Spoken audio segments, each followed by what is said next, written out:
중국 우한에서 발생한 집단 폐렴의 지금까지 숨진 사람도 9명으로 늘었습니다.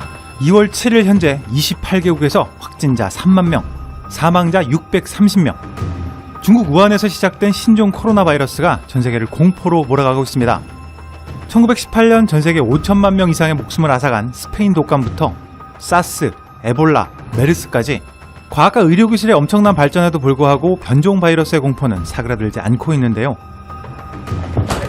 이런 변종 바이러스의 공포를 전면적으로 다룬 영화 2편, 2011년 컨테이전과 2013년 감기를 전격 비교해봤습니다.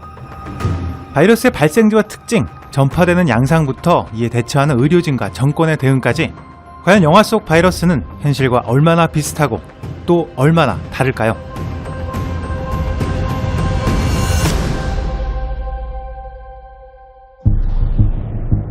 제일 먼저 알아볼 것은 바이러스의 기원과 특징입니다. 컨테이전에 등장하는 바이러스는 MEV1으로 이름 붙여진 바이러스로 박쥐를 최초 숙주로 시작해서 돼지를 거쳐 인간에게 전염되어서 이후 인간 대 인간으로 전염되는 변종 바이러스로 발전하게 되었습니다. 이 바이러스는 주로 감염자의 비말이 호흡기를 통해 침투될 때 전염되는데요. 바이러스에 오염된 손이 닿았던 매개체를 통해서도 전염됩니다. 감기에 등장하는 바이러스는 기원이 명확히 등장하진 않지만 조류 독감으로 알려져 있는 H5N1 바이러스의 변종으로 묘사되고 있습니다. 실질적으로 조류 독감은 감염된 조류에 사람이 직접 접촉했을 경우에만 인체에 감염되고 보통은 조류 간에만 전염성이 있는 것으로 알려져 있는데요. 이에 변종 중 하나인 H7N9 A형 인플루엔자가 조류와의 직접 접촉 없이 사람 대 사람의 감염이 일부 확인되기도 했었습니다. 감기에 등장하는 H5N1 변종 바이러스는 일반 감기처럼 사람 대 사람 간 높은 전염성을 보이는 것이 특징으로 컨테이전과 마찬가지로 감염자의 비말과 매개체를 통해 전염됩니다. 두 바이러스의 증상도 비슷한 양상을 보입니다. 컨테이전의 MEV1 바이러스에 감염되면 간헐적인 기침을 시작으로 본격적인 증상이 나타나기 시작하는데요. 심한 기침과 고열 이후에 발작 증상을 일으키게 되고 중추신경과 뇌가 손상되면서 심정지로 사망에 이르게 됩니다. 한번 침투한 바이러스는 세포와 톱니바퀴처럼 결합해서 급속한 증식을 나타내는데요. 잠복기가 거의 없이 감염 하루 이틀 만에 기침을 시작으로 증상이 나타나게 되고 일반적으로 감염 후 4일 이내의 사망, 치사율은 20%에 달합니다. 감기에서 등장한 바이러스는 기침과 고열이라는 증상은 컨테이전과 비슷하지만 피부에 붉은 반점이 올라오는 홍반을 동반하는 것이 특징입니다. 고열보다 먼저 홍반이 나타나기 때문에 이렇게 눈으로 감별할 수 있는 병의 증상은 영화 속에서 감염자를 판별하는 중요한 지표로 사용되고 있습니다.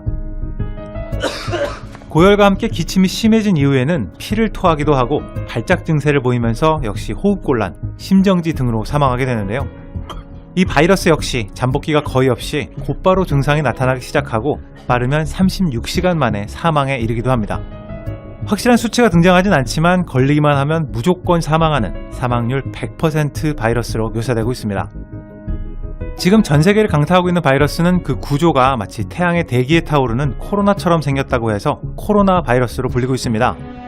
2019년 말에 최초로 발생해서 정식 명칭은 2019 노벨 코로나 바이러스, 약칭은 2019년 nCoV로 붙여졌습니다. 아직까지 확실한 근원이 밝혀지진 않았지만 동물사회에서만 감염되던 바이러스가 변종을 일으켜서 사람에게도 전염되는 것으로 추측되고 있고요. 2일에서 14일간의 잠복기를 거쳐서 기침을 동반한 고열, 호흡 곤란과 가슴 통증, 이후에는 폐렴, 심할 경우에 사망으로 이어지는 것으로 알려져 있습니다. 동물 간에 전염되던 바이러스가 변종을 일으켜서 사람 대 사람으로 전염된다는 배경은 영화에 등장하는 바이러스와 코로나 바이러스가 동일합니다. 더불어서 감기와 비슷하게 시작해서 호흡기 장애로 발전되는 병의 증상 역시 비슷하죠. 하지만 잠복기가 거의 없이 급속도로 전개되는 증상이나 걸리기만 하면 사망하는 치명적인 치사율은 분명 코로나 바이러스보다 영화 속 바이러스가 훨씬 강력한 것으로 묘사되고 있습니다. 특히 중국을 기준으로 확진자 대 사망자의 비율을 단순 계산해보면 코로나 바이러스의 사망률은 2% 내외입니다. 최초 근원지인 후베이성을 제외한 다른 지역의 사망률은 0.1% 수준으로 알려져 있기 때문에 영화에서 등장한 바이러스 위험성을 코로나 바이러스와 직접 비교하는 것은 무리가 있어 보입니다.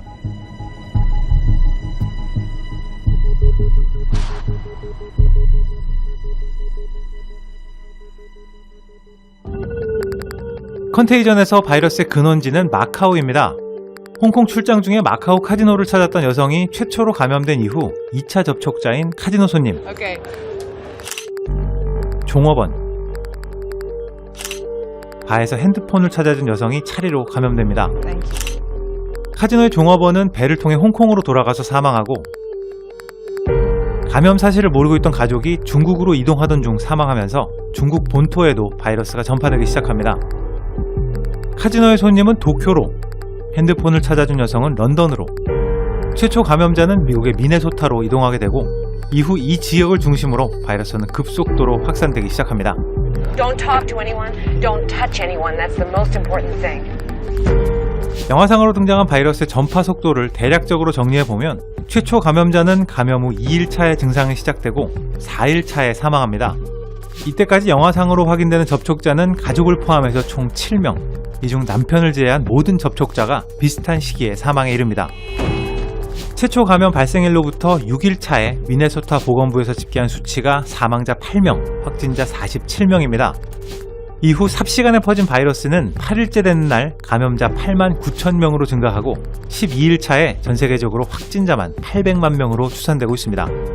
21일째 되는 날 아프리카에서 또 다른 변종 바이러스가 발견되면서 한 명의 감염자가 전파시키는 바이러스의 재생수가 2배로 증가하게 되고 장차 전 세계 인구의 8%가 넘는 감염자가 나올 것으로 예상합니다. Approximately 1 in 12 people on the planet will contract the disease. 26일째 벌써 미국 내 사망자만 250만 명에 달하고요.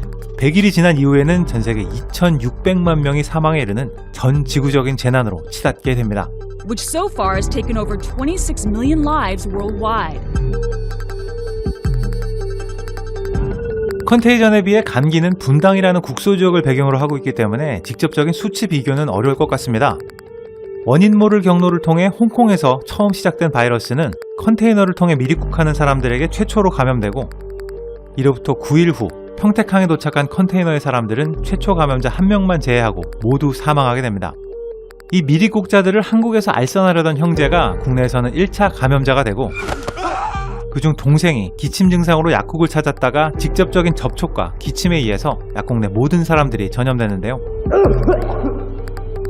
유치원생을 비롯해서 아이와 엄마, 약사, 학생 등 2차 감염자가 감염 사실을 모르고 일상생활을 지속하면서 삽시간에 분당 전 지역에 감염자가 속출하게 됩니다.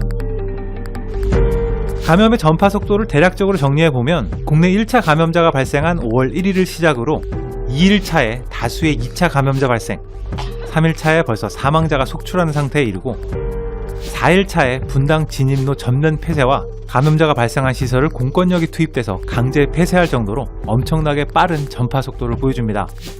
바이러스 발생 단 5일차에 분당 전역의 시민들을 강제 수용하는 격리 수용구역이 생겨나고요. 격리 수용된 인원은 35만 명, 확인된 감염자만 13만 명에 이르고 사망자는 2만 명을 넘어갑니다. 특이한 점 한 가지는 비슷한 소재를 다룬 두 영화지만 바이러스의 전파에 대한 조금은 다른 시선을 보여주고 있다는 점입니다. 감기에서는 감염자의 비말이 호흡기를 통해 침투하는 직접적인 전파를 강조하고 있습니다.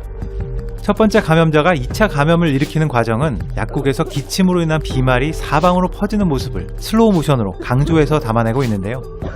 이후 호흡기를 통한 직접 감염이 강조되면서 등장하는 모든 인물들은 마스크를 필수로 착용하고 있습니다.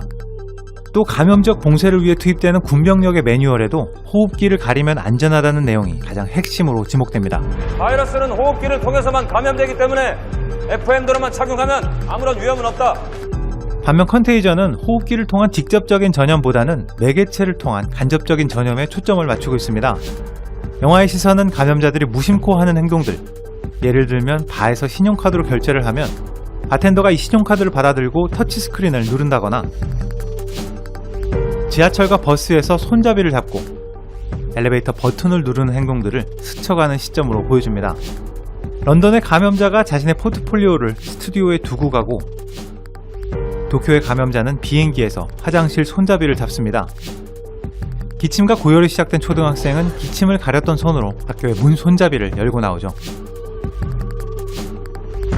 이 장면이 바이러스의 전파를 직접적으로 보여주는 장면은 아니었지만 우리가 일상생활에서 얼마나 매개체에 대한 접촉에 무관심한지를 간접적으로 느낄 수 있었습니다. 코로나 바이러스가 발생한 이후 마스크가 품절될 정도로 이제는 마스크 착용이 일상화되었는데요. 비말에 의한 직접적인 감염만큼이나 매개체를 통한 전염 역시 각별한 주의가 필요할 것 같습니다. 컨테이전과 감기에 등장하는 바이러스는 코로나 바이러스보다 훨씬 치명적인 것으로 묘사되고 있습니다. 한 명의 감염자에서 시작된 바이러스가 엄청난 재앙으로까지 발전되게 되는 것도 분명 이런 특성에서 기인한다고 볼 수 있는데요. 하지만 바이러스의 확산이 일파만파로 확대된 이유는 다른 곳에도 있었습니다. 바로 바이러스 발생에 대처하는 의료 당국과 정부 그리고 시민들의 반응이었습니다.